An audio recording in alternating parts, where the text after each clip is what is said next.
Hi నమస్తే అండి, మీ Lakshmi. Welcome to back Lakshmi Bhaskar kitchen. ఈ ఛానల్ని చూస్తున్న ప్రతి ఒక్కరికి థ్యాంక్ యూ సో మచ్ అండి. ఈరోజు మరో మంచి రెసిపీతో మీ ముందుకు వచ్చేసానండి.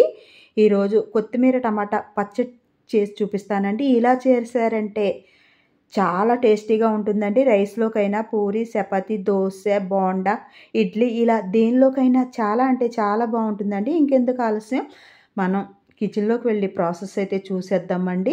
నేను ఒక కొత్తిమీర కట్ట తీసుకున్నానండి. చాలా ఫ్రెష్గా ఉందండి కొత్తిమీర. ఒక అరకిలో టమాటాలు, ఒక పావు కిలో పచ్చిమిర్చి తీసుకున్నానండి. కరెక్ట్గా సరిపోతుందండి.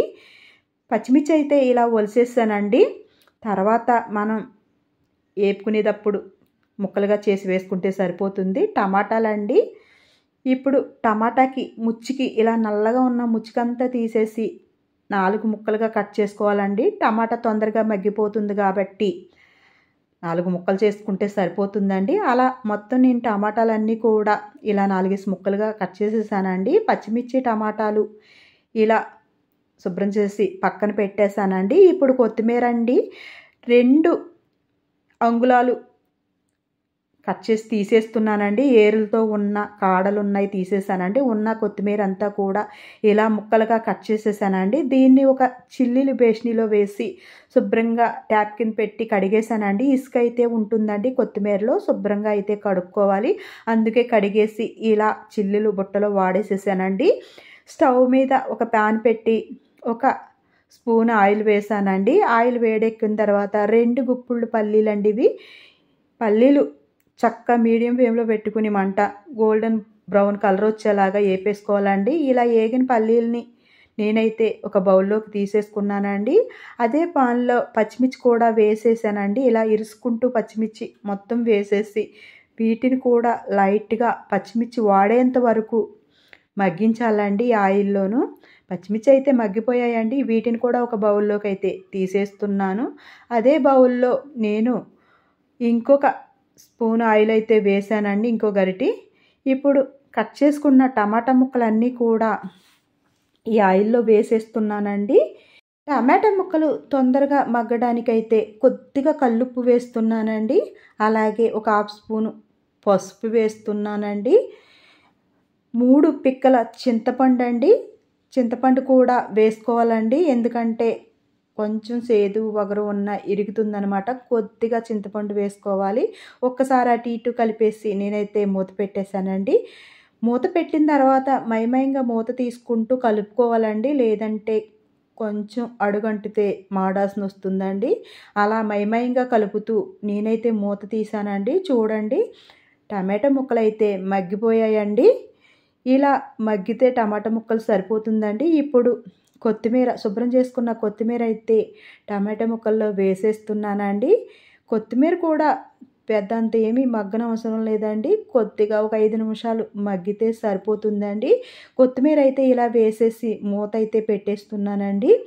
ఒక 5 నిమిషాల తర్వాత మూత తీసి చూసానండి. కొత్తిమీర అయితే ఇలా కిందకి వెళ్ళిపోయిందండి. ఇప్పుడు టమాటా ముక్కల్ని, కొత్తిమీరని ఇలా అటు ఇటు కలుపుతూ ఇంకొక 5 నిమిషాలు అయితే బాగా మగ్గించానండి. టమాటా ముక్కల్లో ఉన్న నీళ్ళంతా కూడా బయటకు వచ్చేసాయి చూడండి. చూసుకుని బాగా అయితే మగ్గించేయని అవసరం లేదండి, ఇలా మగ్గించుకుంటే సరిపోతుంది. ఇప్పుడైతే స్టవ్ అయితే ఆఫ్ చేసేస్తున్నానండి. టమాటా ముక్కలు, కొత్తిమీర అయితే మగ్గిపోయాయండి.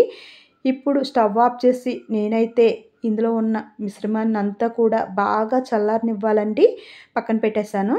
ఇప్పుడు మిక్సీ జార్ ఒకటి తీసుకున్నానండి. మిక్సీ జార్లో ముందుగా వేపుకున్న పల్లీలు, ఒక్క ఎల్లుల్లండి, ఇది ఒక ఎల్లుల్లిపాయ అండి, దాన్ని రేకలు తీసి మొత్తం వేసేసాను. అలాగే 1 టీ స్పూను జీలకర్ర వేసాను.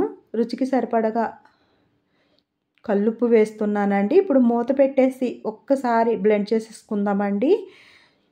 చూసారు కదా, ఇలా అయితే బ్లెండ్ అయ్యిందండి. ఈ రకంగా అయితే సరిపోతుందండి. పల్లీలు నోటికి చక్కగా ముక్కల కింద తగులుతూ ఉంటుందండి. ఇప్పుడు ఏపి పెట్టుకున్న మిర్చిని అయితే వేసేసి ఇంకొకసారి 2 రౌండ్లు అయితే బ్లెండ్ చేస్తానండి. చూసారు కదా, పల్లీలు, పచ్చిమిర్చి అయితే ఈ రకంగా అయ్యిందండి. ఇప్పుడు టమాటా, కొత్తిమీర ఉడకపెట్టుకున్నది వేసేద్దామండి, మగ్గించింది. అలా తక్కువ వేసుకున్నా సరే మీరు మొత్తం బ్లెండ్ చేసేసుకోవచ్చండి పడితేను. ఇలా చూసారు కదా, నేనైతే ఇలా బ్లెండ్ చేసేసానండి. మరీ మెత్తగా అయితే ఏమి చేయకూడదండి, ఇలా ఉంటేనే బాగుంటుందండి. పల్లీలు పొడి చక్కగా తగులుతూ పళ్ళకి బాగుంటుందన్నమాట. మీరు కావాలంటే ఇలానే టిఫిన్స్లో అయినా రైస్లో అయినా వేసుకోవచ్చండి, లేదంటే పోపు వేసుకుంటే బాగుంటుంది కాబట్టి నేను పోపు వేస్తున్నానండి. స్టవ్ మీద ఒక పాన్ పెట్టి 1 స్పూన్ ఆయిల్ వేసానండి, 1 స్పూను ఆవాలు, 1 స్పూన్ జీలకర్ర వేసానండి. లైట్గా వీటిని ఇలా ఏపుతూ 2 ఎండుమిర్చి చిన్న ముక్కలుగా కట్ చేసి వేసానండి. అలాగే 3 రెబ్బలు కరివేపాకండి దూసి వేస్తున్నానండి. ఇలా పోపు వేసుకోవడం వల్ల టేస్ట్ అయితే బాగుంటుందన్నమాట. లైట్గా ఇలా గోల్డెన్ బ్రౌన్ కలర్ వచ్చిన తర్వాత కొద్దిగా ఇంగువ అయితే వేస్తున్నానండి. ఇంగువ టేస్ట్ చాలా బాగుంటుందండి పచ్చళ్ళలోను. ఒక్కసారి అటు ఇటు కలిపి నేను మిక్సీ చేసిన పచ్చడి అయితే వేసేస్తున్నానండి. కొత్తిమీర టమాటా పచ్చడి పోపులో వేసేసి ఒకసారి అటు ఇటు బాగా కలుపుకోవాలండి. పోపు అంతా పచ్చడికి పట్టేలాగా ఇలా కలుపుకోవాలన్నమాట. చూసారు కదా, కొత్తిమీర టమాటా పచ్చడి అయితే రెడీ అయిపోయిందండి. ఇప్పుడు నేనైతే ఒక బౌల్లోకి సర్వ్ చేసేసుకుంటున్నానండి. వేడి వేడి కొత్తిమీర టమాటా పచ్చడి అండి. ఇది చాలా బాగుంటుందండి. పచ్చడి ఇలా చేశారంటే టేస్ట్ కూడా నెక్స్ట్ లెవెల్లో ఉంటుందండి. ఎక్కడైనా అకేషన్ అవుతే ఇలా మనకి ఎందుకు రాదు అనుకుంటూ ఉంటాం కదండి, ఇలా చేశారంటే అకేషన్లో చేసినట్టుగానే ఉంటుందండి, ఇంకా బాగుంటుంది కూడా. కొత్తిమీర పచ్చడి అయితే రెడీ అయిపోయిందండి. ఇలా చేసి రైస్లో అయినా ఇడ్లీలో అయినా పూరి చపాతీ బోండా ఇలా దేంట్లోకైనా వేసుకుని తినొచ్చండి. ఈ వీడియో మీకు నచ్చితే ఒక లైక్ చేయండి, నా ఛానల్ని సబ్స్క్రైబ్ చేసుకోండి.